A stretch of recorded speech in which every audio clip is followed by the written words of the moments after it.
చంద్రబాబు అధ్యక్షతన 52వ CRDA authority సమావేశం. రాజధాని అమరావతి నిర్మాణంలో మరో ముందడుగు. 7 కీలక నిర్ణయాలకు సిఆర్డీఏ ఆమోదం. రాజధాని పనుల కోసం స్పెషల్ పర్పస్ వెహికల్ ఏర్పాటు.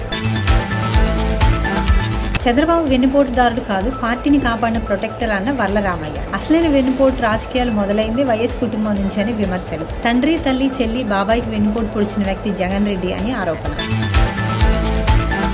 తెలుగుదేశం పార్టీలో కష్టపడిన వారే పదవులు వర్తిస్తాయని, సిఫార్సులకు పైరవీలకు ఎలాంటి అవకాశం ఉండదని నారా లోకేష్. పార్టీ కోసం నిబద్ధతతో పనిచేసిన వారికి సముచిత గౌరవం దక్కుతుందని తెలిపారు.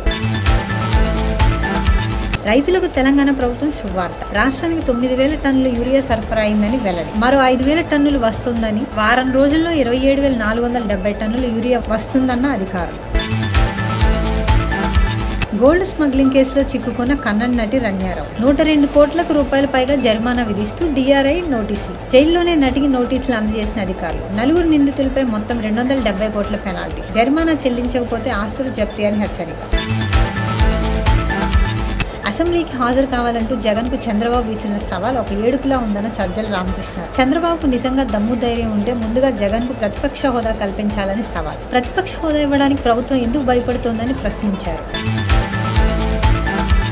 జగన్ కు ప్రతిపక్ష హోదా ఇస్తే సత్తా చూపిస్తామన్న సజ్జల వ్యాఖ్యలపై సోమిరెడ్డి వ్యాఖ్యలు. ప్రతిపక్ష హోదా కోసం వైసీపీ అడుక్కోవడం హాస్యాస్పదమన్న సోమిరెడ్డి. పులివెందుల ప్రజల్ని కలవడానికి జగన్ కు ఎంట్రీ పాస్ కావాలా అంటూ విమర్శలు. కూటమి పాలనకు ప్రజల నుంచి బ్రహ్మరథం లభిస్తోందని వెల్లడి. ఎమ్మెల్సీ కవిత సస్పెన్షన్ పై మాజీ మంత్రి సత్యవతి రాథోడ్ వ్యాఖ్యలు. కేసీఆర్ కు కన్నపేరు కంటే పార్టీ ప్రయోజనాలే ముఖ్యమన్న సత్యవతి. ముందుగా హెచ్చరించినా కవిత తీరు మారలేదని వ్యాఖ్యలు. పార్టీ కంటే ఎవరు ఎక్కువ కాదని కేసీఆర్ మరోసారి నిరూపించారన్న సత్యవతి.